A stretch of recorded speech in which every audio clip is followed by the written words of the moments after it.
Hi there, listener. You're about to experience TADPOG. Tyler and Dave play old games, and there will be plenty of game talk, but also copious amounts of crude, off-color, offensive, and immature speech. So if you are of a rather sensitive humor constitution, we're just letting you know what you're in for with this show. It has games. It has jokes. You know, just games and jokes. Take the games, take the jokes, and have a good time.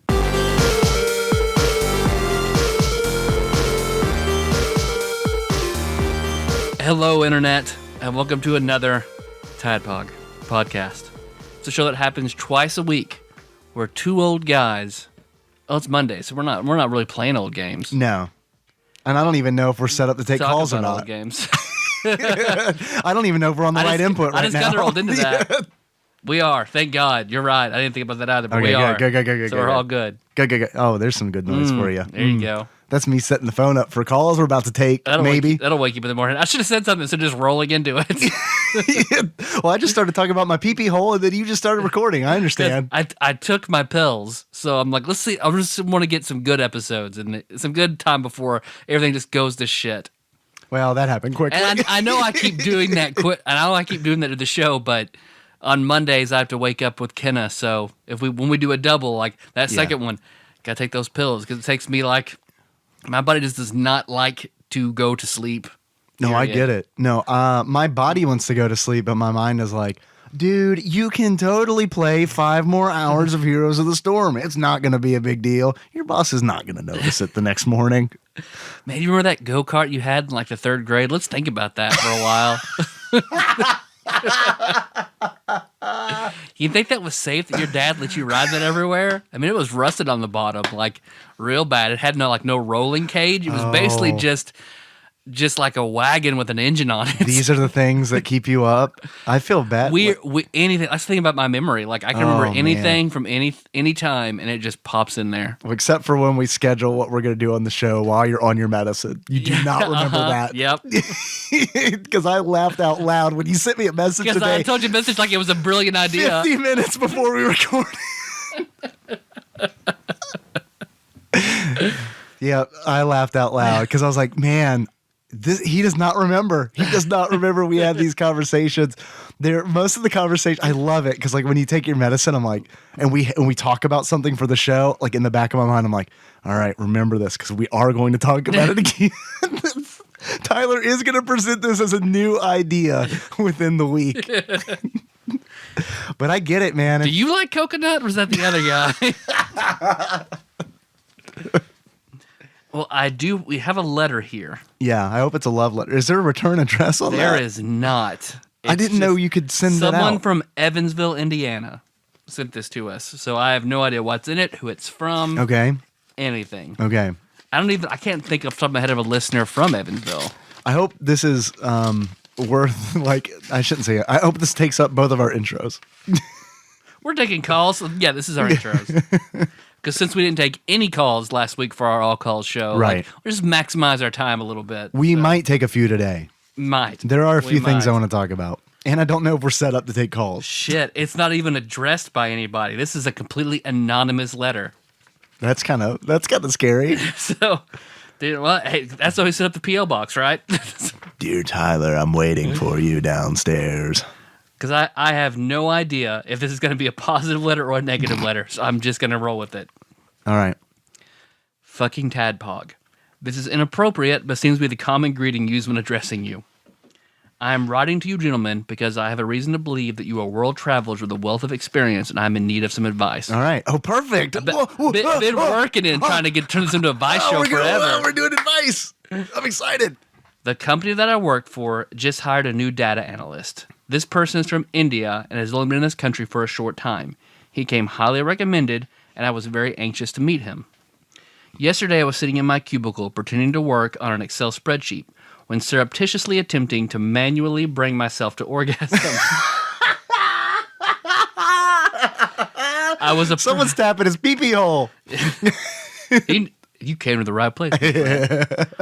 I was approaching the apex of my efforts when Samir walked in to introduce himself. I immediately stood, tucked my engorged member into my slacks, strode forcefully around my desk, and offered my right hand for a friendly shake, all while attempting to maintain eye contact. This way my father taught me to react when someone new, and I'm quite sure this is the way his father taught him. I don't want to. I know where this is going. I'm afraid I know where this is going. Samir refused to make eye contact with me and rebuffed my offered hand of friendship. He turned and departed my office with haste that might be appropriate for a messenger, but certainly not a Class 2 data analyst. So my question for you gentlemen, as astute listener, follows. A, is there some sort of cultural prohibition against shaking hands? He knew you were looking jerking another man in the eye, folks from the Indian subcontinent. If so, I offer a sincere should I offer a sincere apology to Samir and perhaps attend sensitivity training as relates to his culture? B, is Samir a rude and uncouth person with no redeeming qualities? Should I immediately start a plan to implicate Samir in a plot to change all of our department spreadsheets to manual calculation? C, perhaps Samir is just in awe of the sight of my 5 1/8 inch fully erect member and lost the ability to speak. I hope that you can offer me assistance in this matter. I have always prided myself in knowing the proper thing in any situation, but Samir has me puzzled. From Befuddled. Interesting. Oh, man. So we just opened this with no prep. So No prep. So go, Tyler. I want to say, in my memory banks, based entirely, this could be grossly entirely inaccurate. on Indian pornography. This is based, They love it when you jerk it in your office space. this is based entirely off that NBC sitcom that only lasted one season. It was made based off a movie. I can't remember what it was called. It was like one word titled about Outsourced. Thank you. You're welcome. About a guy who comes from sales and has moved over to manage a call company in India, and his love interest is trying to explain to him things about Indian culture. Right. I want to say that this might be a cultural thing. At least, like, it sounds like you may be his boss, so that might be why he didn't want to make eye contact, because that would then make him like some kind of equal. Maybe it's offensive. I don't know if in India. Maybe he confused you with a dog, and like sometimes you don't want to look at a dog right in the eyes because you're worried that it will think that you're aggressive. Yeah. Mm-hmm. And then like don't smile at a dog also because it thinks that you're baring your teeth. Yeah. So these are things to consider when you get a dog in your workplace. Just keep that in mind. That's free advice. In case you get, I've heard there are some very good dog data analysts. Yeah. Oh, God, yeah. God, yeah. And they work really cheap. I'm pretty sure Ein from Cowboy Bebop was a data analyst. Yeah, by day. Yeah, by day. And then, I don't know, this is me reaching into other things I don't know, but I know like the bathroom situation is India, so maybe they don't shake hands, or maybe they don't shake certain hands. Wait. What? The bathroom situation? Yes. This is based entirely off Slumdog Millionaire. What's the bathroom Because situation? I know this is in my wheelhouse Indian culture, Yes. and I'm just looking at TV and movies that I've seen that I'm sure are incredibly accurate. Tyler, can we pause for a moment, and could you sing me your favorite Hindi pop song? Just right now. That Also, don't be racist. it was Finnegan's theme song. That Moonbaki Lucky Law. I like that shit. That is a good one. Yeah. I do not know if there's going to be a link to that in the show notes. I remember there's something about like, because whenever their bathrooms are scarce, toilet paper is also scarce. So like you wipe with your hand or whatever is close at hand. So Yeah. that may be Is that real? Is that a real thing? Is that real or? I've heard about that in certain countries. Yeah. Or they never use, like, it's improper to use like their left hand or something like that because they use it for that reason. That's a wiping hand? Yeah. Okay. So what if you're left-handed though? I'd just be fucked. That'd be really good at wiping my ass. Tyler, I'd be jealous. This brings up a really good question, a really good personal question. I know you don't really like poo-poo talk, but when We're helping somebody here, though. right, and it's super important. This is so we can help him understand. When you are done, just coating the toilet in the brown liquid, do you use the right or the left to clean up any of the excess damage? I am heavily left-hand dominant, Yes. but I do that right. He said doo-doo. I do. I do that doo-doo right. So you use your right hand. Yep. Okay, that's good because then you can use your left hand. Like I get it, right? Because your left hand, you do things with your left hand. You don't want to use your wiping hand for. I mean, I do. I mean, I totally can't do anything with my left hand except for masturbate because I've trained myself to do it over the years. Because I need that mouse in hand. I need the mouse in hand. So that's why masturbation was. I had to teach myself to mouse right-handed. Although I can mouse equally well with left and right. I feel like our generation is the generation that like has exclusively masturbates with their left hand. It's a good point. Like I feel like before the internet, I feel like there was probably a split. Like 50% of the people use left, 50% use right. And then the internet was invented and it was like 100% of the people use their left hand. I bet it was 90-10 because that's the proportion of right-handed to left-handed people. Is that it? No, so before the internet, you think it was before 90-10. the internet, 90-10. Okay, that's fair. But now it's 100% left hand. Well, I still switch it up. Like, if I'm watching a video and I'm not going to be changing, I just lean back. How do you do that? How do you train yourself to not switch videos on you? Well, if I find the one that I'm looking for, that's the one. Yeah, then I can just. This is good. All right. That's a weird feeling when you commit to a video like that. I've experienced it, but I do it's weird when I get to that spot where it's like, this is the one. This is the one. So back to Samir in the office. Close out of Facebook since I just got a Facebook message. What did it say? There we go. It is Meg because I sent her a video of Kenna over Facebook and her responding to it. And so, can you ask her? What do you think? Can you ask her what she thinks about Befuddled situation? Yes, please. Can we take 15 minutes to type this out? I'm going to assume it is cultural. You think so? Or if you were under your desk, more than likely he didn't see anything. Well, he minded. He probably saw his wiener outline. Wiener outline, or if it was just like something in his pants. But like, I bet still if he's wanting to make a good impression, I don't know. I bet it's cultural. I'd be willing to bet my money on it being cultural. What was the thing about he did something like a messenger? I missed that part. Like if a messenger, someone delivering you a message, just walks and gives you the message and leaves, not someone who is supposed to be like highly referred. And I'm confused because like he walked into the office, batted Befuddled's hand away, and then ran out.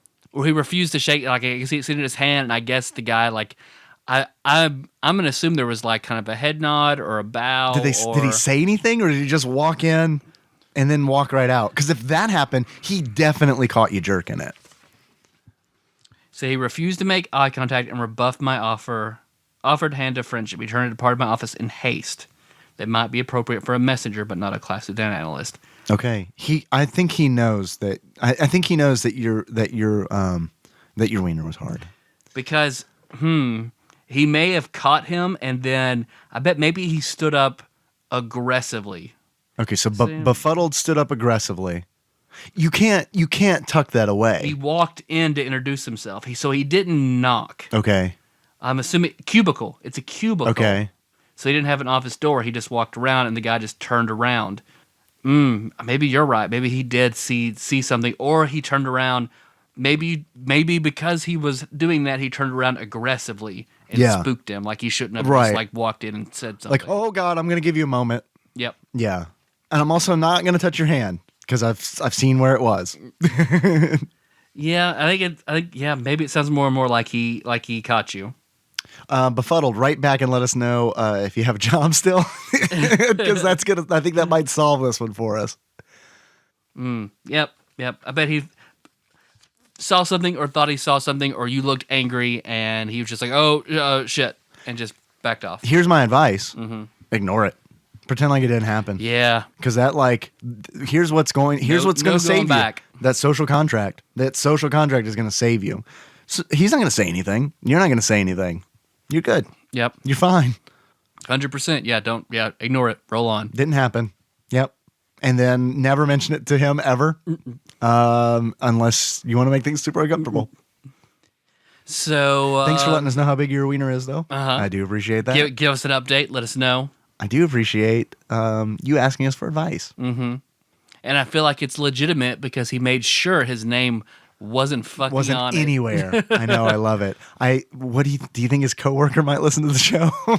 Let's look up Samir from all the Evansville Samirs on that Facebook works as a data analyst, and we'll talk to him and ask him, did you happen to see this? Yes. How many do you think there are that we can find? At least 16. So we'll message everyone. Okay. That's good. I'll take 8. You take 8. And we'll just send one message. We won't even introduce ourselves. Just be like, hey, did you ever catch a guy whacking it at work? A group message to all of them at once. Just name the conversation Samirs with an exclamation mark. These are all the Samirs I know. All right. You had some talking points you said you wanted to bring up before we start taking any calls? Yeah, I do. I meant to mention this on the last Monday's episode, but I totally forgot about it. I am not a huge Legend of Zelda fan, as you may know from all the Zelda games we've talked about on the show. There are a handful that I think are really good, and the rest of them I don't really go for. But what do you think about this Twilight Princess HD re-release? The Twilight Princess? Yeah. I'm all for it because I feel like I know Twilight Princess, like I believe it was originally supposed to come out on GameCube maybe. So then it then became sort of a rushed Wii release. So yeah, I know it came out on the GameCube as well. It was one of those that had like a last generation, current generation release. Like a feel to it and everything. And then I know like you had to play it with the Wiimote. Yeah. So the HD remake making it where you don't have to do that. Right. That alone would be reason enough for me to buy it. Did you play it? I owned it. I played about the first 30 minutes of it. And then I just quit. I didn't go back. I think I loaned it to somebody. I got it back. It's not one of those games I'm missing. Like I have it. And then I just haven't gone back to it. Okay. Well then. And my Wii stopped reading discs. So that's a bummer. Yeah. The real reason I asked is because I was hoping to get an idea of, is this a Zelda game that I would enjoy, or is this one of those Zelda games that I would hate? I know Josh and Nicole would be the people to ask that question too. They both played it thoroughly. Okay. Do you turn into a wolf in this one? Mm-hmm. Is this the one where you turn into a wolf? That sounds like a thing that I would not like. But so I said that I didn't like it, but Nicole was like, no, it's really not that bad. So I guess this is sort of like in Link to the Past, when you go into the dark world, you turn into a rabbit. Yeah. So I think it relates to that. So when you go into the dark world, you turn into a wolf. Oh, okay. No, that's not bad. Yeah, that doesn't sound bad because it sounds like some furry stuff. Sounds like some yiffing. That's fine too. That's fine too. I'm not trying to. Have you seen to judge. all the stuff about Zootopia, about furries trying to go see Zootopia? I have. Rhythm Master Paul Korn sent me a link, and he sent me a few messages saying like apparently Zootopia is like, all the furries are rallying around it, and they like Disney sent out a tweet or something to like, well-known furry community members, like asking them to use the Zootopia hashtag on their tweets or something. Did you see that? No. Yeah. So there's that. I will say this. I thought the trailer was pretty funny for that movie. I did. Made me pretty hard. I understand. Oh God, Samir could not take his eyes off my glistering erection during the Zootopia trailer before Deadpool. No, because then I ordered the special edition because it came with the wolf. Midna is the creature riding the wolf, so it came with that amiibo. Which I know the amiibo. Wait, what? This thing? This amiibo here on this desk? Yep. This is a Twilight Princess unlocks, amiibo? if you use the amiibo, it unlocks a bonus dungeon in the game. Damn, that's some serious shit. Yep. Is this like a regularly priced amiibo, or is this one more expensive? I got that from Amazon for $60. How much are they? Like, how much is one off the shelf typically? I have not seen that in the store off the shelf. Well, I mean, do they have like a general amiibo between price? $9 and $12? Oh, damn! So this one's a hard to find one. I assume you can only if it unlocks a dungeon, they might come out with it otherwise. Because I can't imagine if that's the only way you can get to it. Who is this riding the wolf that looks like a Lego man? I think it's a she. I think her name is Midna. Midna. I don't know hardly anything else about her besides that. Tyler, I don't know anything about video games. I don't know if you know this about me. About video games. No, Zelda is a huge fucking gap in my video gaming knowledge, especially the more recent ones. Because I played those DS games and was like, I think I'm done with Zelda games forever. Because I didn't like Phantom Hourglass and Spirit Tracks. Spirit Tracks is the worst fucking one. Yeah, I played those and I was like, well, I'm done with these forever because I see where this franchise has taken like a really, really weird turn from the NES. Yeah. And then what's this one? You've got another amiibo here. That is the to my understanding, thank you Peter Panda and Douglas DeLucky, that I think the only way to get that amiibo is to get that special edition. Like, it's not going to be re-released. The Golden Mega Man. This is a Golden Mega Man that you've bought for me. Thank you. You're welcome.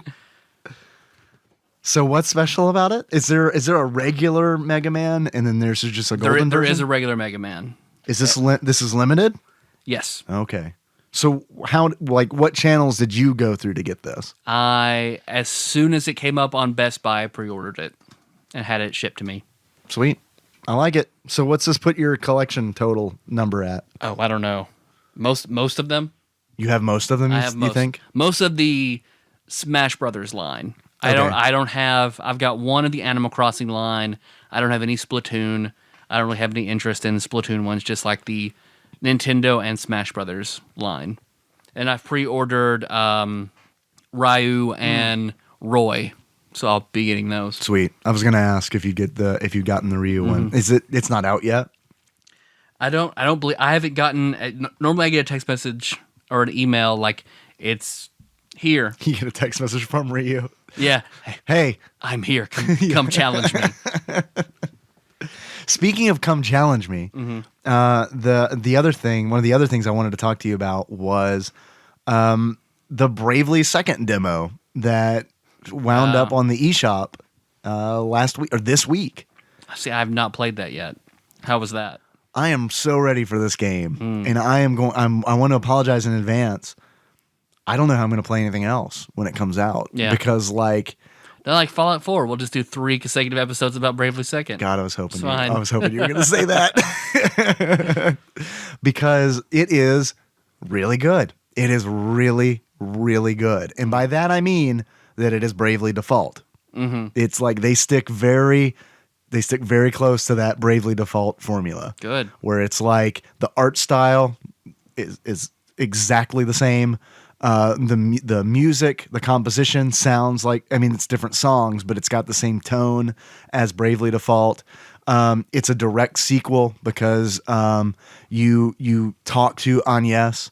You play as different characters from the original Bravely Default, but Agnes is now the Pope in the unit in that world. Okay, and you are on a mission on her behalf.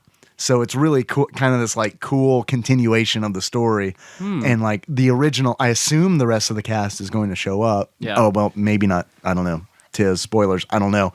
Yeah. I don't know how they're going to work that, but I thought it was really cool that it's like, yeah, this is the same world. This is a direct sequel, and we've just kind of modified things slightly. Other than that, it's more Bravely Default, and that is exactly what I wanted. I didn't want anything that was like crazy. I didn't want any kind of like crazy changes. Something I will note, probably about 90% of the enemies that I fought in the demo are sexy monsters. Perfect. It's good. Like, what's the one they missed in Bravely Default? Not enough jerkable instances. Yes, they did have like one. I can't remember what it was, and it wasn't like one of the bosses like Praline or whatever. It was like a monster. Like it felt like later on in the game where it was like maybe a succubus or something. There was one monster that kind of looked like a scantily clad woman, and then like 20 minutes into playing this demo, I ran across a harpy that is just pretty much naked. Yeah, and it was like feathers. I was like, oh, I see. They're doing this. There's Medusa. Okay, yep. Then, all right. Then I ran across a sexy witch. Yes. So it's like it's just a whole bunch of like, okay. So essentially, it plays like you're in your 20s and you're going from Halloween party to Halloween party. That's like what the encounters are like. You're gonna encounter a sexy something on your adventure. It doesn't matter where you go. But it was really fun, and I cannot wait for the game to come out. I'm buying it on launch, and I'm going to start playing it because it's exactly what I want. It's more Bravely Default. I do hope that the story is that I hope I don't have to play the story 5 times like I did in Bravely Default. So really, really looking forward to it. And it's a long demo. I'm not done with it. And it might be because I've been taking my time and like grinding levels out just because I like the gameplay and I want to try the different jobs that they've got in the game. But I've probably got like 5 hours into it, and I still feel like there's still some game time. Yeah. The encounters, I feel like the bosses, pretty difficult. I thought this was interesting. I guess they realized that people were abusing the fuck out of the friend codes for Bravely Default, because like if you wanted to build your village up in like 2 days, you could just go online and like put people's friend codes in and just fill up your village. In this demo, at least in the demo, I don't know if it's going to be this in the full game, you have to street pass the people. Oh, so that means that Dragon Con, the Dragon Con, or else my village is never going to get built up ever. The village is on the moon, by the way. So there's that. That's interesting. It's Moontown. No, so Lunarians. Okay, great. Exactly. Perfect. So the female in the group, she is from the moon. And that's where I learned that French people are from the moon because she speaks French. Made of cheese, makes sense. Lines up. Yeah. Check. Yep. All right. The land of fromage. Yes, exactly. So I'm really looking forward to it. Sounds good. They sold me. I'm all for it. Anything else? I guess that's it. That's probably it, right? Yeah. That's probably it. Do you want to take some calls? If I can take some calls. So we're already 27 minutes in. Perfect. We didn't get to test the calls out, so I don't know if this is going to work. So let's see. It'll probably work. If there's an abrupt, hard edit right now, that's why. That's because I tried to take the calls and it didn't fucking work. I understand. We had to get all that pee-pee hole talk in at the very beginning of the episode. I get it. We got a lot of calls. We have a lot. Hell yes. A lot Hell yes. of calls. This feels like the voicemail glory days. We have an overfilling. Our inbox is overfilling. All right, here we go. Hey, TADPOG. Sweet. It's former master of coin, Ryan Walters. What's up, Ryan? Hey, what's up? So I want to give a big TADPOG shout-out to Phil Hawkins. I believe he is my official TADPOG avatar. Great job on this recent episode where he was interviewed. Great stuff. Great work, guys. Awesome start to the new year. Your show is killer as ever. Thank you so much for putting this out. It's so awesome, twice a week. It's honestly Monday mornings and Wednesday mornings on my way to work are my favorite times of the week, so I love it. My least favorite part of the week is normally Wednesday night as I'm driving home and the episode is ending because I know I don't get to listen to a new episode for at least a few more days until Monday. All right, so calling with a question, so I got my commentary out of the way. I also have a question. When I used to call the show a long, long time ago, I used to always like for kind of remixes or recasts. So today's TADPOG recast I would like to propose is let's recast Muppet Babies, but it's TADPOG Babies. Okay. One caveat. I want to make the rules. Jacob York is Nanny. Yeah. All right. Clearly. I love you guys. I love you more than Adam does. Whoa. Shots fired. I wish I had a sound effect for that. All right. Of course, Jacob is Nanny. He's the tallest person I know. And also he wears those striped stockings. He have good shoes and socks. Yeah. He wears a purple cardigan all the time. And I've never seen his head. All right, so what do you think? All right, in this parallel of Muppet Babies to TADPOG guest hosts, first of all, who are we? I think you're Kermit. You think I'm Kermit? I think you're Kermit, and I'm Fozzie. Really? Mm-hmm. Okay. All right. Okay. I'm fucking flattered you're putting me in the Kermit role. He's kind of like Who do you think you'd be? He's kind of like Muppet Babies quarterback. Yep. So I don't know. He's the more sensitive one who knows what's going on. Yeah. Sensible. Yeah. I've always said Kermit's a sensitive lover. He's a sensitive pork fucker. Yes. All right. Okay. That's fair. That's fair. And you do like pork more than I do. I do. That on that. I do. Like It is pork a true. lot. They've reintroduced that at Burrito Shack. It's back. But I know. I'm going to go on a Paducah tangent. But it's pulled pork now. I don't want a pulled pork burrito. Yep. I Nope. want fucking pork. I just want cubes of pork Yep. in a burrito. Yep. I don't want a barbecue burrito. Pass. 110% with you. Yep. So I'm sticking with chicken. The long story short, Kermit, old baby Kermit, sticking with chicken burritos. Who's our Gonzo? Who is our Gonzo? That's a good question. Cockmaster Ashley Shake. Yes. Yes. Hunt God. Fucking perfect. Fucking perfect. Who is our? Okay, so we got Kermit, we got Fozzie Bear, we got Nanny, we got Gonzo. Taryn is Skeeter. Why is Taryn Skeeter? Because Skeeter also doesn't like to hear the word pussy. Because I feel like Skeeter, I don't see. Skeeter's got some banging titties. Skeeter's got some banging titties. Because I guess that makes Nicole Miss Piggy. Yeah? Why is that? Because we're running out of female characters? Yep. I don't think, let's see. Well, I wonder if I could reverse those. Well, that would make Josh Kermit then. Josh and Kermit. Josh is Scooter. Josh is Scooter. Okay. John Turley's probably Rolf. All that piano playing he does. Yeah. Let's see. Or are John and Ian Beaker and Bunsen? I like that. That's a good one. That's a good one. So then who's Rolf? Do you know anyone who can play the piano? Because I don't. I do, and he can play the piano a little bit, but I don't think he's Rolf. Maybe. Has he been a Tadpog guest? Brandon. I think Brandon could fill the role Brandon could of be Rolf. Yeah. Okay. Because women love Brandon and women also love Rolf. So there's Yeah. that. Also, I heard Rolf has a huge Rolf's got dick. a big old dick, y'all. I'm trying to think of other Muppet Baby characters. Skeeter Scooter, Piggy Kermit, Fozzie, Gonzo. And Beaker and Bunsen came in occasionally. Animal. Who is Animal? Don't take this the wrong way. Miller? Oh, that's much better than I was going to Yeah. say. Yeah, that's much better than what I was going to say. Miller, you're right. Miller is Animal. Hashtag more Animal.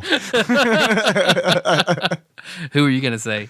I was going to say Kenna because she is the only one of our babies that has been on and said things that people can't understand.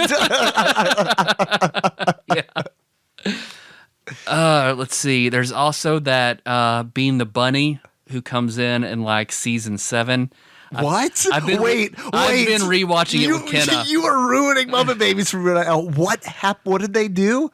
Bean and Bunny? Is that what you said? Bean the Bunny. What is Bean the Bunny? He isn't in a whole lot of stuff. He's sort of. I looked it up, and then like Jim Henson's son. I'm about to look it up. You'll recognize him when you see him. No, I doubt He was it. in Muppet Christmas Carol. He was the kid who runs and gets the goose. Oh God, I don't really. He has a remember. lot of smaller parts. He had a bigger part in like one movie when he started off, but he was relegated to what Jim Henson's son said is like the Muppet Babies whipping boy. Okay, Bean the Bunny. Oh yeah, I do recognize Bean the Bunny. He becomes a Muppet Baby, as does what's her name, the hippie chick from. From the band. I can't remember her name, but I know who you're talking about. She's like a year or two older than the others, so she's like this cool worldly Muppet Baby. Okay, So does she have a they backbone? both come on. She's better than everybody else. So do we have any like hippie sort of friends? No, we don't. Who else are we missing? Do we have some older friends though that could fill the role? Older, cooler friends. Older, cooler friend? I mean, Ian could have been her. Yeah. Janet, is that her name? Janice. Wizen Janice. Sage Janice. Now they make a good Beaker and Bunsen. Yeah, I like that. That's right on. How about one of our regular callers? Sandwich Pope Phil's from the Pacific Northwest. That's pretty hippie compared to our red state. That's pretty bunny-ish. Or, okay, since like people talk about like shitting on a little bit. We give Lord Wait, Mike what? of Purdue a hard time about the spam. So Yeah. is Lord Mike our Bean the Bunny? Okay. And then Janice, Sandwich Probe Phil. All right. Kind of hippie. Okay.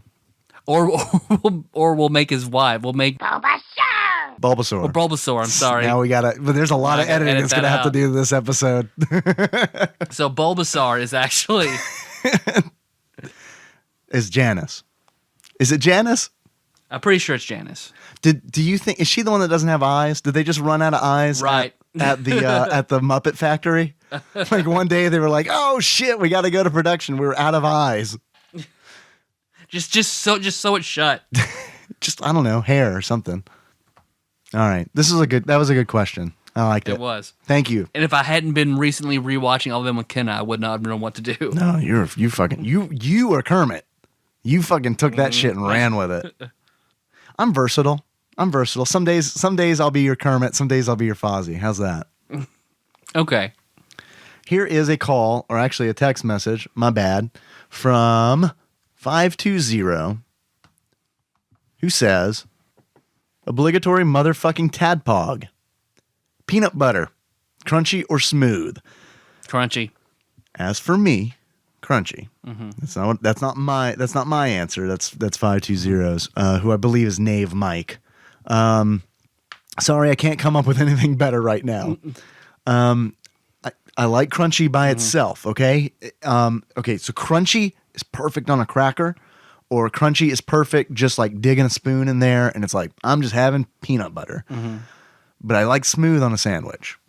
There's something about that soft texture of the bread with the crunch of it like muffles the crunch of the peanut that kind of like it's sickening to me. It feels like I'm eating a baby bird or something like that. That's why you eat it.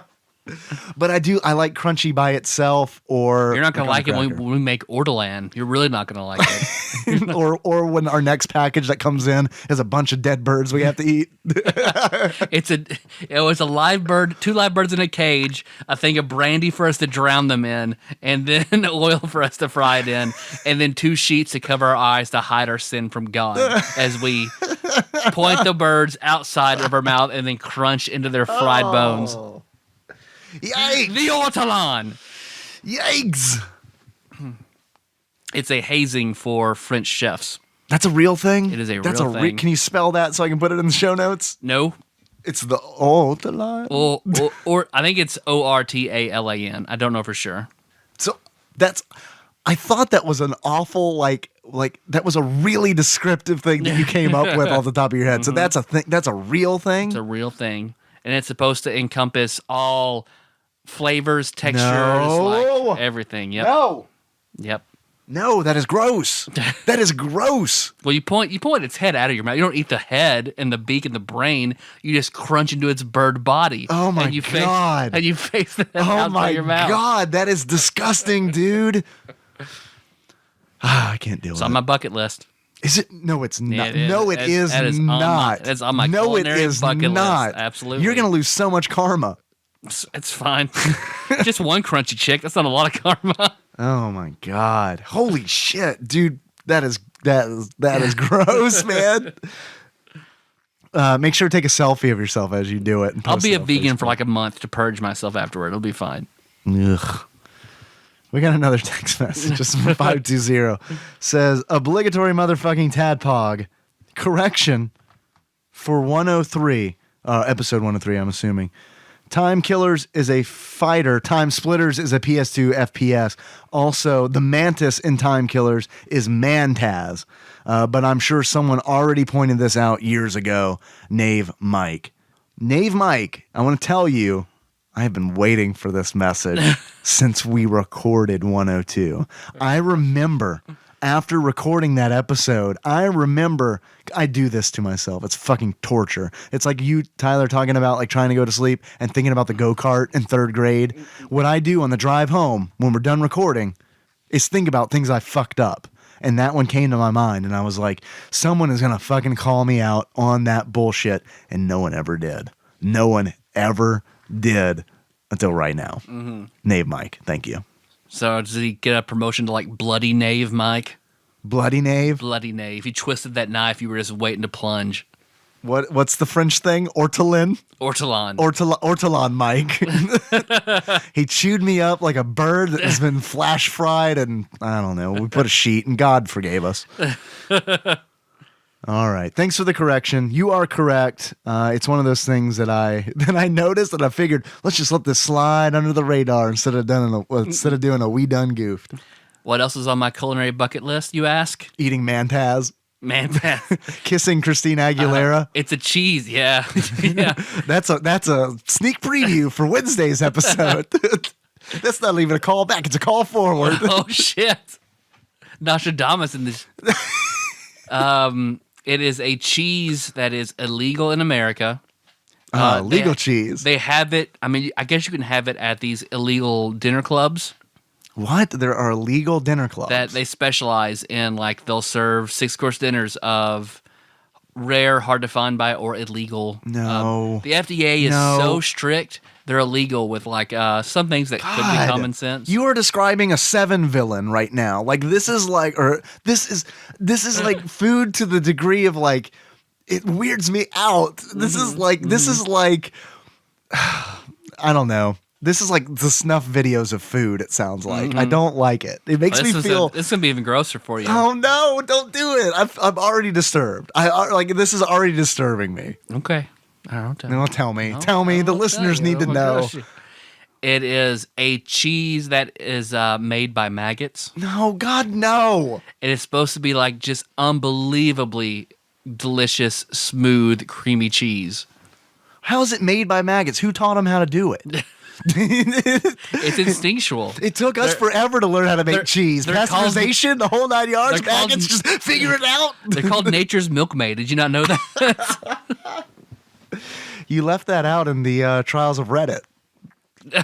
Where that girl made cheese inside of her body. Because I watched, Andrew Zimmer's Bizarre Foods. He went to South America and had it. Yeah. Yep. Is this also something that you want to do? It's on my bucket list, absolutely. Well, why is it illegal? I understand why it's gross. I think it's legal because it's gross. Well, that doesn't seem right. I think maggots aren't a regulated industry. So I see. So it's more like an FDA thing. Yeah. All of food being illegal is 100% FDA. Oh, okay. So it's not a moral issue. Like raw milk. You can't sell raw milk. Right. FDA. Like there's just... But people do. People do and could get in trouble for it. Yeah. But like raw milk and things made with raw milk. So wait, people could get in trouble for just selling raw milk? Like if I owned a cow and I milked it and then like went to work and was like, hey man, I'll sell you this for $5. Yeah. Like that could land me some serious time. Yeah. Probably not serious time, probably a good fine. But a good slap on the udder. Yeah. And I know that our cantaloupes aren't actually cantaloupes. It's a different Is that a subreddit? Our cantaloupes? Our cantaloupes aren't by the books cantaloupes. Actual real cantaloupes are we don't grow them and we can't trade them in. There's an embargo on real cantaloupes? I can't remember exactly why. Alden Brown does an episode about it. Oh man. Yeah. On Good Eats? Uh-huh. Oh, I missed that one. Yep. I'm gonna go home. He does an episode about things that the FDA don't allow you to do. Interesting. Mm-hmm. Does he mention the maggot cheese? No, I don't think he says because he's like, this is too edgy for Good Eats. Like this is like a deep cut for like somebody who's an actual chef, like you. He might have even said it then. It's not where I first heard it though. Yeah. I think I first heard it on No Reservations. Is it just called maggot cheese? Like, is there a name for it, or they don't even sugarcoat it? There is a name, and there's like a process of how they do it. I can't remember at the moment. Ugh. I don't like the sound of these dinner clubs. It's like, I don't know, man. It's like, just give me a cheeseburger. You don't want to start one in Paducah where we just have like plates of those black fries? Oh God, no! I just want a cheeseburger, please. Please give me chicken nuggets, cheeseburgers, call it a day. Some chicken fries, you name it. All right. Well, thanks for that. Here's a call. You want Burger King to have the maggot cheese Whopper? Yeah. A limited time only. They release it when McDonald's does McRib. They're like, we got to compete. Roll out the maggot cheeseburgers. Ugh. Here's a call from Wizen Sage Janice. Hello, gentlemen. How are you? It's Ian. Listen, I just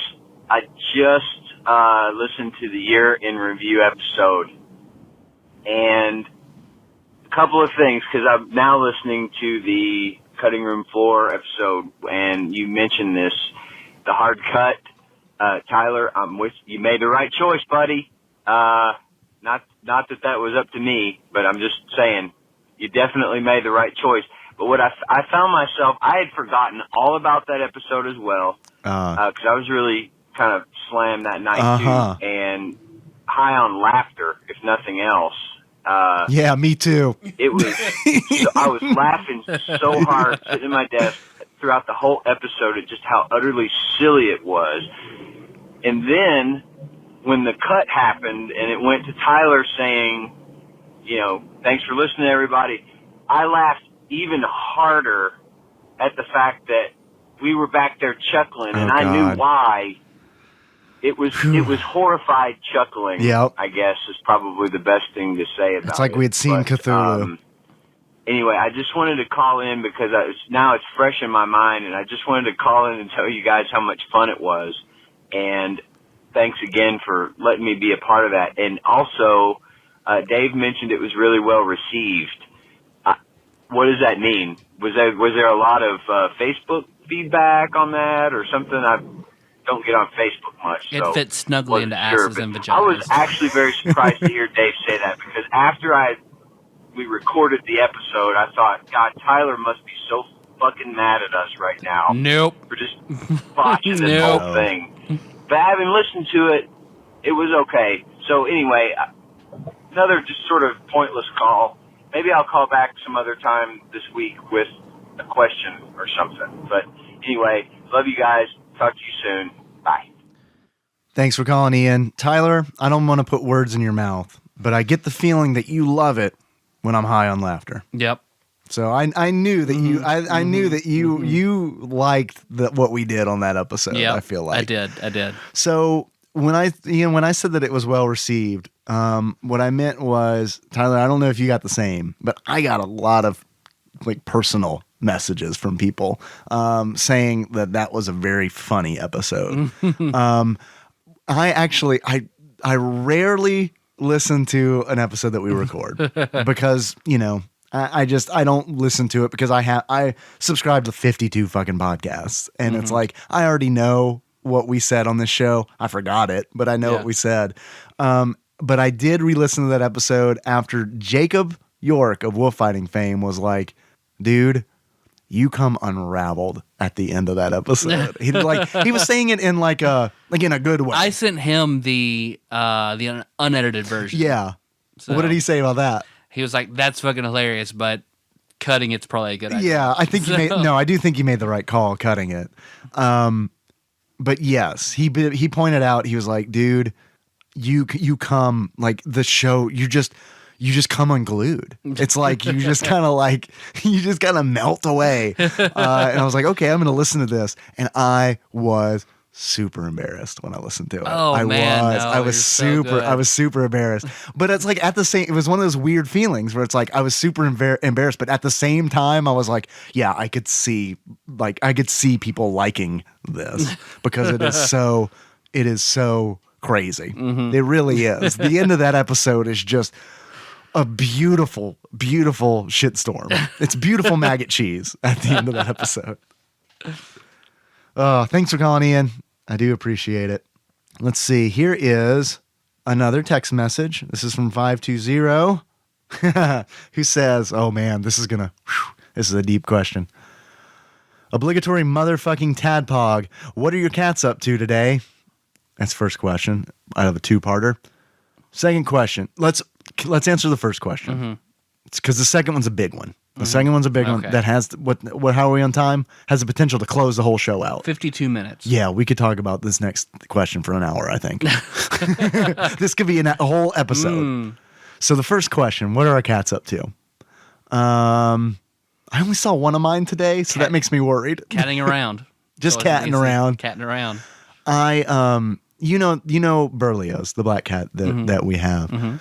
this cat, Berlioz Black Cat, is like Berlioz Black Cat. Yes, Berlioz. that's his full name. Berlioz Black Cat. This is the cat that, like, you know how we used to talk about. This is how we used to get pumped to record the show by talking about how we're gonna feel when our pets die.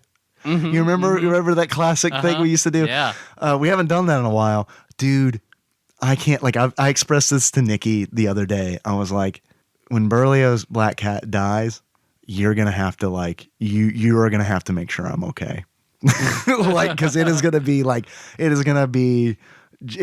going to wreck me. When Berlioz is a really, really good cat. like he will come to me when I call him. He likes to snuggle in bed. When I come home for lunch and from when I come home from work, I pull the car up in the driveway and I see him looking at me from the cat room.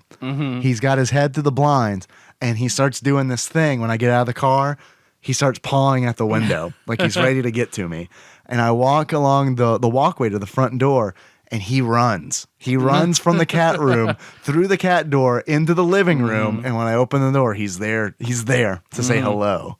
It is crazy. Yep. I've never owned a cat like that. That is some river shit to a T. Never owned a cat like River and Sky do those things exactly. Holy shit. And I'm going to, like, I don't feel like I could ever replace that. Like, that is, like, I feel like that's once in a lifetime cat quality right there.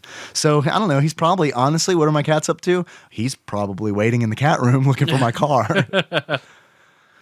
Second question, and this is the one I think we could dedicate a whole episode to. Are you ready?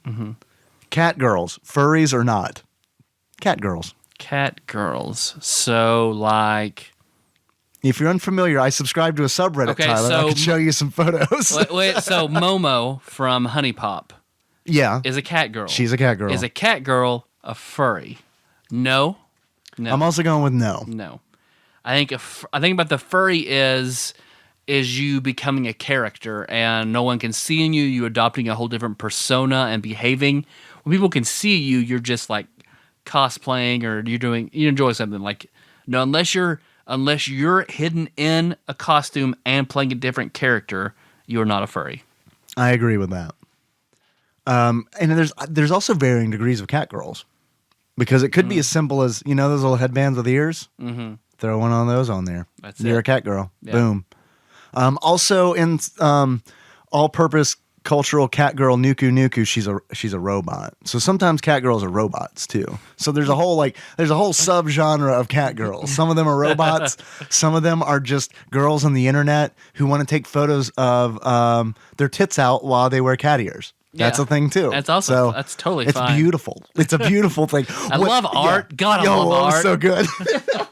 Whatever it takes to give that girl the confidence to take a photograph and post it on the internet, I'm all for it. If it's cat ears, let's do it. You got to paint a little whiskers on your face, fine, it's perfect. So thank you for the text message. I think that was Bloody Knave. No, yes. 520, same number. So yeah. I don't know. Bloody Knave. Sorry, Bloody Knave, if that's not you. Here is another text from 520 who says, 520 really took it to heart when we were like, we are low on calls. He was like, I'm going to fucking save the next 3 all calls. And I think he has. So thank you. Obligatory motherfucking TADPOG on episode 114. Uh-oh. I'm not looking forward to what's the rest here. All the Alanis Morissette sidetracking.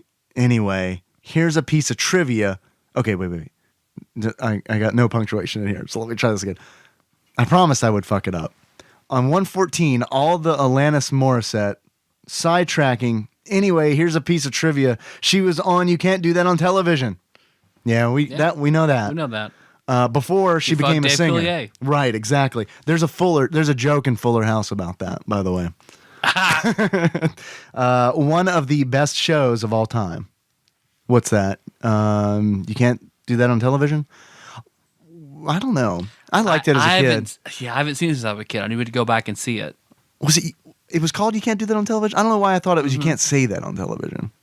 I think it's You Can't. Was that an older show? You Can't Do That. I don't know. Man, you can't. Whatever it is, you can't do it. Can't. Yeah, our Alanis Morissette trivia runs deep. It does. It runs deep. So we knew that, but thank you for reminding us because I can never be reminded enough. Here's a call, Tyler. This is from Fish Lips J. Fucking TADPOG. Fish Lips J calling in. I'm just calling because you got an All Calls episode coming up. I'm pretty sure even though I'm calling like now, it's Friday before your quote-unquote All Calls episode, I probably won't get on. But I'm just calling to say, you know, I might not be like your greatest fan. I can't claim to be OG like Phil because I think I started well into like the hundreds of your guys' episodes. That's all right. There's time to catch up. Patreon, you go back. I'm a terrible person, and I got no money, and I have never just fucking straight up crammed anything into Nicole's box. So you know, I might not be your greatest fan in terms of like giving you shit, but I totally like to feel like when I call, I just like Dave likes to say, just bring it. I like to bring it with my calls. And you are bringing it right now. Really good things to say that are quote unquote bringing it. So,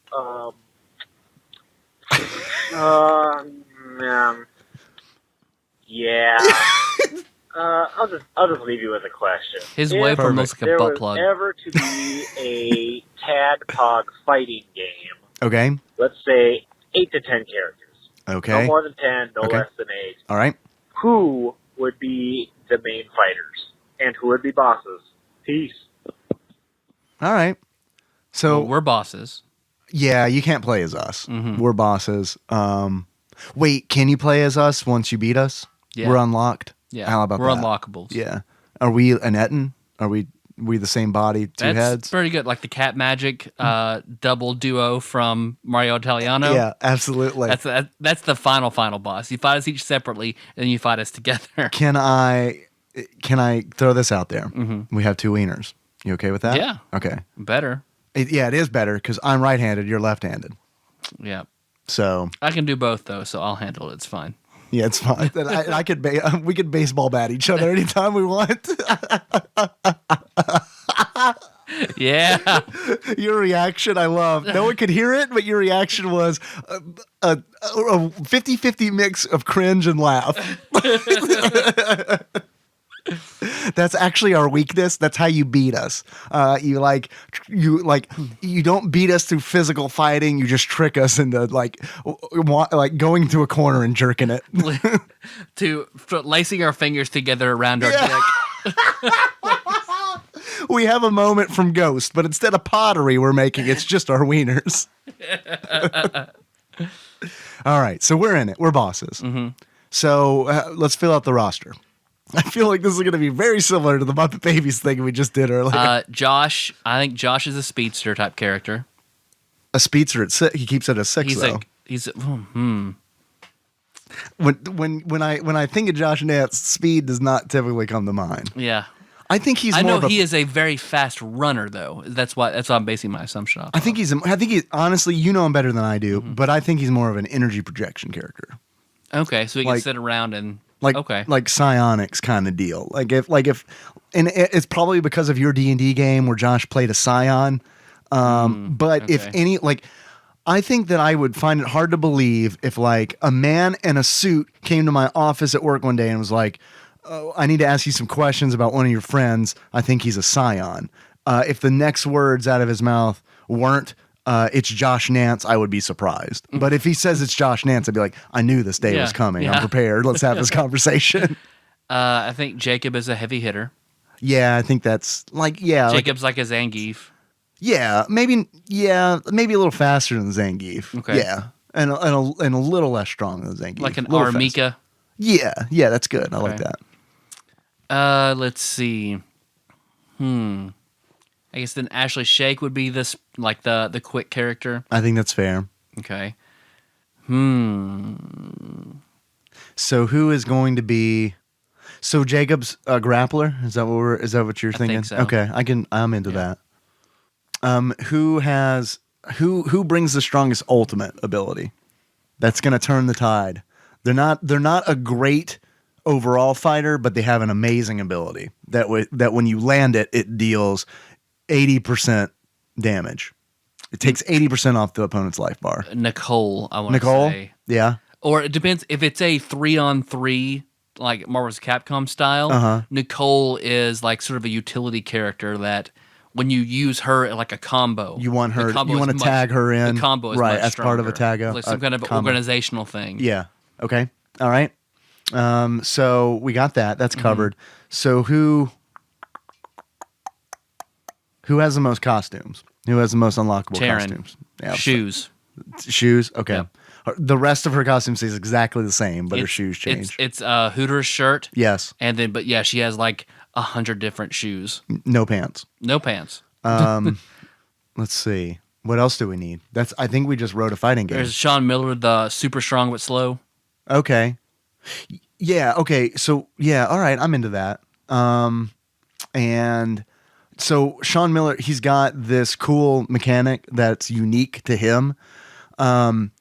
So the longer you fight with him, the more beers drop.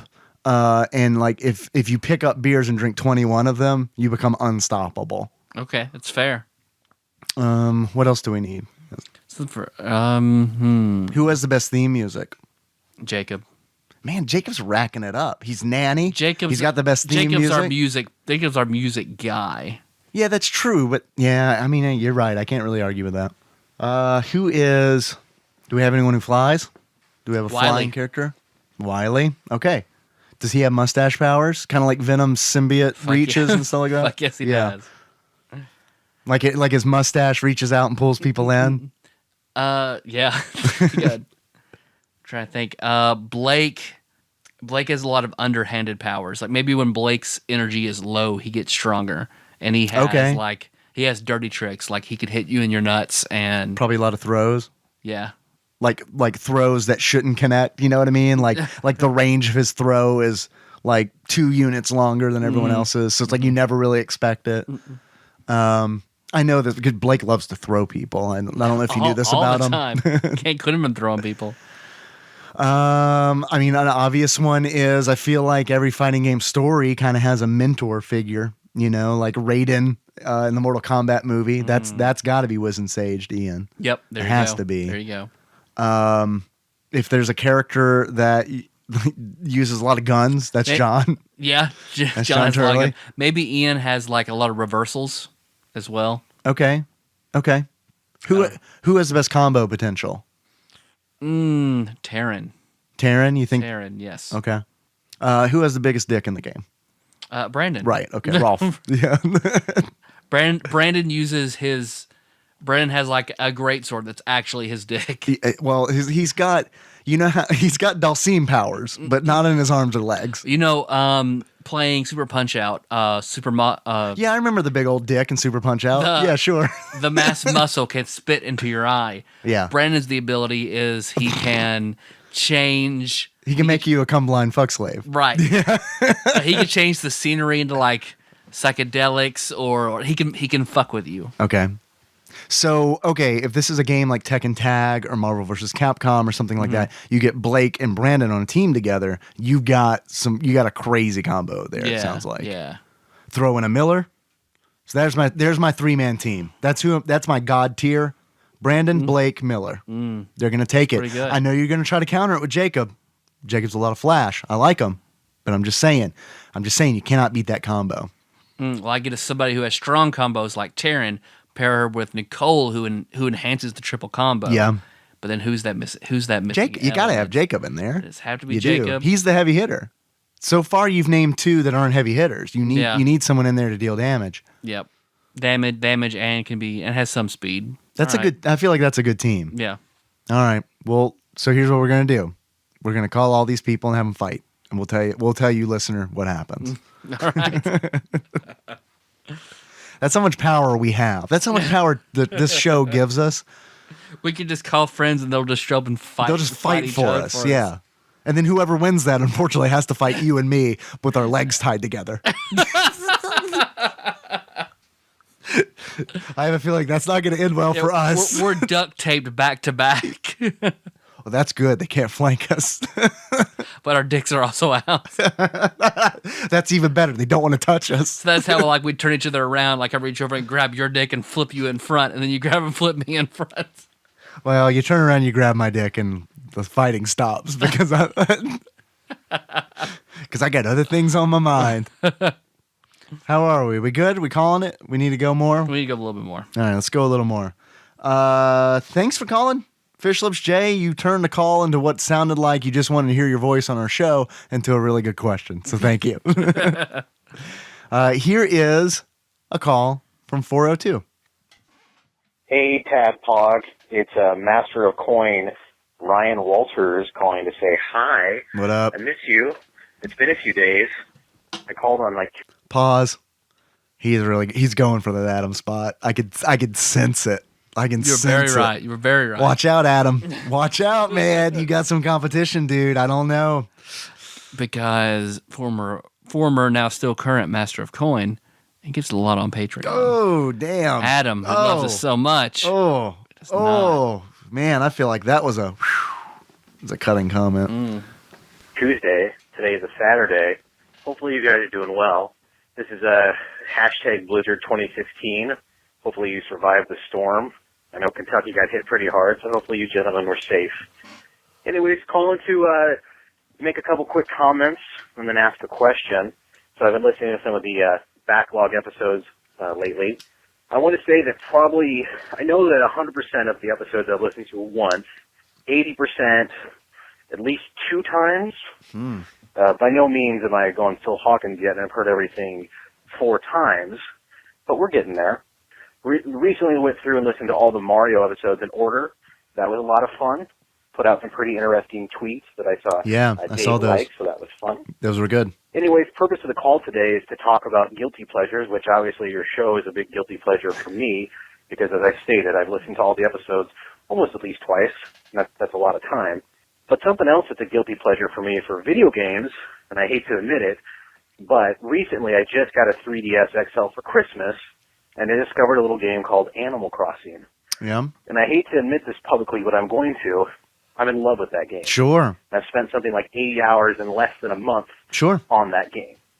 I get so my it. question for you guys today is, what's a guilty pleasure game that you're kind of afraid to admit that you really like? So mine was Animal Crossing New Leaf. What's yours? Okay. All right, gentlemen. Love you. I'm pretty sure I love you more than Adam loves you. Damn, Hope you again. have a wonderful day. Be safe. Damn. Thanks. Adam, do you feel those digs, man? Have you had some heartburn recently and wondering what that was about? Okay. Animal Crossing, New Leaf. I think that's a great game. I put some time into that one too, man. And I didn't feel too guilty about it because I felt like, I was like, this is a well-crafted game. I definitely do have some guilty pleasure games. This Honey Pop is probably a guilty pleasure game. Exactly. Exactly. That was a game that I felt like, it's tough, man. It was hard for me to admit that game was as compelling as it was. And did I say this in the episode where we talked about Honey Pop? If there wasn't a chance to see some cartoon boobs in that game, it still would have been good, but I don't think I would have played it as long as I did. Yeah, no, that's because there aren't a lot of games. Like, I'm not ashamed in any way of a lot of the games that I play. So finding a guilty pleasure is harder for me. But yeah, definitely Honey Pop. I can see that. Looking, because all my games over here are on Ryan's shelf. So I guess there's some PS Vita who might be guilty pleasures. Like Sorcery Saga was kind of a guilty pleasure. The games, the Neptunia games. Yeah. Or where you're a various large array of large-breasted girls, each representing a different Nintendo or video game system, all working together or fighting against each other. Yeah, those were fun. Those are sort of guilty pleasures, then I guess. I haven't played it yet, but I can go Hyperdimension Neptunia. That's it. And assure you that Dragon's Crown is going to be in that list for me because that's a game that I really want to play, but I know it's like the art design in that game is very much like, here's some boobs and here's some butts in a fantasy setting. Have fun. Have I ever told you the story of me being an anime denier? No. My first, when I worked in Lexington, we used to go on like buying trips to New York, and this is for like luxury goods. So it was never like a really fun trip. It was always just kind of like, well, here I am. I do not belong here, but here I am anyway. And I remember having dinner with one of the vendors who like handcrafted these like dining sets and like hand painted them and everything. And she, out of the blue, started like asking questions about anime. And I remember one of my coworkers, who I did not fit in with. I didn't fit in with fucking anybody at this job. I remember her saying, "Oh, I bet David probably knows a little bit about that." And I was like, "What? Anime? No. I don't. What do I know about anime? Why would I? Do I come across as an anime guy to you? No, of course not." And then it turned into like a really, really long, embarrassing, like me denying it for like 15 minutes. Yeah, I'm not a proud. The anime cock crow 3 times that you'd betrayed anime. I know, not a proud moment. I'm not gonna lie. Yeah, I did. I betrayed anime that day. That's the day that anime died. I guess my others are, of course, the one we can't mention that I play on the phone when I shit. Right. Condition of Peter Panic, chipping in on the Patreon. Yes. And the other is Simpsons Tapped Out. Yeah, any of those games, yes, that's really good. Any of those kinds of games, I do feel like those are guilty pleasure games for me too. I'm not gonna lie to you, man. Heroes of the Storm is kind of a guilty pleasure game for me. I admit that I play it a lot, and I do play it a lot, but I think that's part of the guilty portion, as I play that game so much, and I have spent real money on that game too. So like that's part of the guilt, I think. The same with like Hearthstone. I've never spent real money on Hearthstone. I quit before I got the itch to, and I stopped. I was like, I don't like this game enough to pay money for. But yeah, games like that, I totally feel guilty about. MMOs even to this point. Like I really want to go back to either World of Warcraft or Final Fantasy 14. Final Fantasy 14 is winning it out for me right now. If I had just a little bit more time in my life, just a little bit, like if I had like a fucking hour each day extra, I would totally be playing an MMO right now, but I don't. Okay. So one day when Henry's old enough to make him some sandwiches and I can just ignore him, then I'll get back on that MMO too. Like I look a proper father and Exactly. Right now I have to make sure that he doesn't like dive off the couch. But I don't know. He'll build up his little boy shell soon enough, and then I can just let him run rampant. His through the house. emotional little boy shell. Yeah. All that me ignoring him won't really bother him. No. It worked for me. Look at me now. I got my own podcast with Tyler. It's great. Yeah. All right. What do you think? Take that. And then we're back good on time. We're good? All right. Let's close it. Let's shut it down. All right. Trying to think any last minute comments. I don't have any. So thank you, Internet. Thanks, everyone, for listening to the show. You can find the show on iTunes, Stitcher, or SoundCloud. So don't miss the next episode. It'll be another Other Shit Monday, and we'll be talking about... from here, our next episode is going to be X-Men. X-Men for the arcade. Mm-hmm. It's a pretty good episode. We think so. Yeah, it's pretty good. We predict it will be very good. Yeah, I'm happy with it, with what I'm sure it will be. Yeah. Let's see. We still need those 5-star iTunes reviews. It's very important. We've stopped eating. That's actually how we gain sustenance now, through 5-star iTunes reviews. It's called the Techno Gandhi, where you don't eat and protest of not having enough 5-star reviews, and that sustains you when they come in. It's actually the Techno Samir, actually. And our latest one that I wasn't going to tell you about was a review by Madick. How did it manage that without you knowing? Well, it apparently lives in Canada because you've been bugging me about leaving my review. So here it is. Love your show. Love Canada by Madick. All right, sweet. Thanks, Madick. Let's see. Yeah. So please, iTunes, please subscribe. That's number one. You'll get all our shows if you subscribe. So do that. Leave a 5-star written review. If there's a guest host you wrote from an episode, a game you want us to play, you want to make your Patreon request, So please, for all that, whatever you insert in that 5-star review, we promise we will get to that eventually. Don't worry, guys. Like Tyler said, we're going to be back. We're going to be talking about X-Men. Hey, look, I'm probably going to say things about X-Men that I don't mean and can't back up. I'm just throwing that out there. Be prepared. In the meantime, you can always find us on tadpog.com. That's where the show notes live. You can find us on Facebook. We're at facebook.com/tadpog. Thank you very much, everybody who's commenting on there. That's really neat. I love reading all the comments. I like being able to jump in there and talk with you about it when I can. So that's really, really, really cool. You can also find us on Twitter. We're at tadpog_podcast. It's cumbersome. I realize. Hey, thank you very much for retweeting us. That is really nice. It helps spread the word about the show. It makes my heart fill with warmness every time that you do it. You can call us if you want. If you want to be on one of our all-call shows, give us a ring at 270-883-2555. You can also send us a text.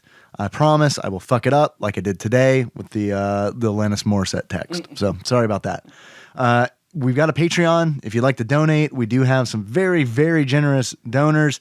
Thank you very much to everybody on there who is supporting us. We do really appreciate it. It really makes a difference. If you want to join the esteemed ranks of those who donate, feel free to visit patreon.com/tadpog. As little as $1 a month will get you our monthly bonus episodes. So there's some content there that you're not getting otherwise, which I feel like generally I think those are good episodes. They're usually I really do. They're high energy chuckle fests. And if you think we hold back a little bit here, we hold back less on Patreon. It's very true. It is very true. If you want to send us a package or a letter or anything requesting advice, whatever, yes, you can send that to Tadpog Studios, care of Nicole Nance, P.O. Box 3785, Paducah, Kentucky 42002. Awesome. Our theme song is Moves by Sycamore Drive. A link to that track can be found in the show notes at tadpog.com. Tyler. Yes, Dave. How would you like to close it out? I would like to close it out as you being Kermit and me being Fozzie Bear. I'm Kermit, you're Fozzie? Yep. All right. Wait. It's important. As Muppet Babies or as Muppets? Babies. Okay. So until next time, tropical. You gotta get your. You have to get. Oh, that's older Fozzie. All right. Well, you need to take what's the whoopee cushion to your tropical Capricorn. Waka. Man, that was the worst thing I've ever done. You did the voice of the guy from Wendy's that creeps me out. That's what he sounds like. Well, he's Fozzie.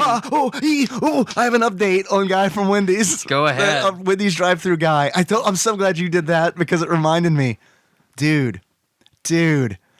Okay, I see my mom regularly now because she, when Nikki and I at work, she watches Henry for us, which is so fucking wonderful. She told me a story when I saw her the other day. We went through Wendy's because I was like, let's get some Wendy's. So the whole family got in the car, went to Wendy's, and as we're getting there, I'm like, oh man. I'm thinking to myself, I hope that guy isn't there. I hope the guy isn't there because it's going to be super uncomfortable. Guess who was there? Yes. So mom's driving in her car. We place the order. She drives up, and at the pay window, she pays. He's there. He looks into the car, and we make eye contact. And I'm like, oh, no. He sees me. He's going to say something. But I think he got confused because I wasn't driving my car.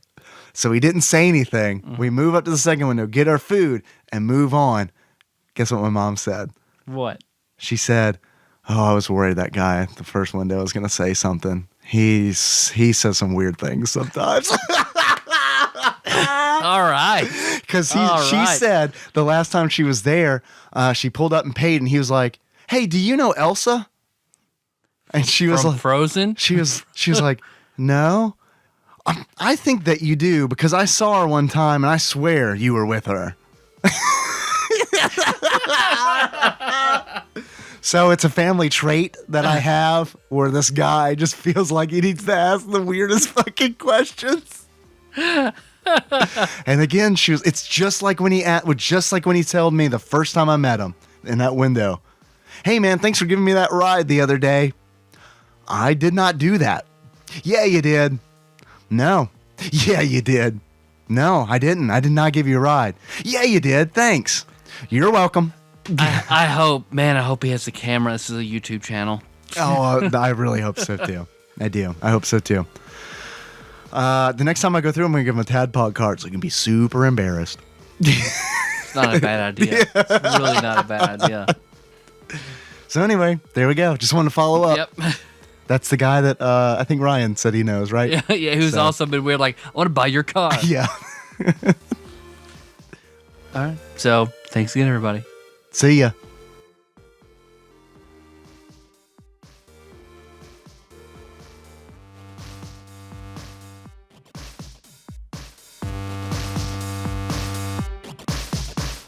Pee hole in the next 20 minutes. I don't know how I can do it. So I'm going to take off the part where it's about sauce. Yeah. So it's just you. I have to not touch my pee hole for 20 minutes. That's perfect. Don't know how I'm going to do it. That's perfect. You know what? I don't know how I go throughout my day, Tyler, without touching my pee hole at least 20 times. Just tap it. Just give it a little tap. Don't you just love like a pinky in your pee hole? Like just every now and then, just wake you up a little bit, just a good jolt. Yeah, but the problem is the nail. So what I have to do is ritually remove my nail each time before I do it. I got a good pair of pee hole finger and pliers. I get up and just Oh take that boy. out. Ooh, yummy. Yikes.